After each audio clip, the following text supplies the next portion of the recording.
പ്രാർത്ഥനയെ പ്രണയിച്ചോരിതുപോലൊരു ജന്മമുണ്ടോ? ഭോജ്യത്തെ കൈവിട്ടും ജപമുറിയിൽ ധ്യാനിച്ചും ജീവിതമിങ്ങനെയുണ്ടോ? കണ്ണീരിൽ മുങ്ങുമ്പോൾ കഥനത്തിൽ താഴുമ്പോൾ സഖിയായി ഞാനാരെ തിരയും?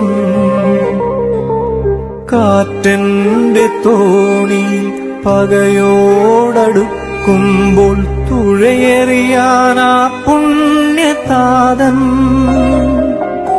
ഇതെത്രയോ ഭാഗ്യം, എത്രയോ യോഗ്യം, മലങ്കരയുടെ മായാത്ത പുണ്യം.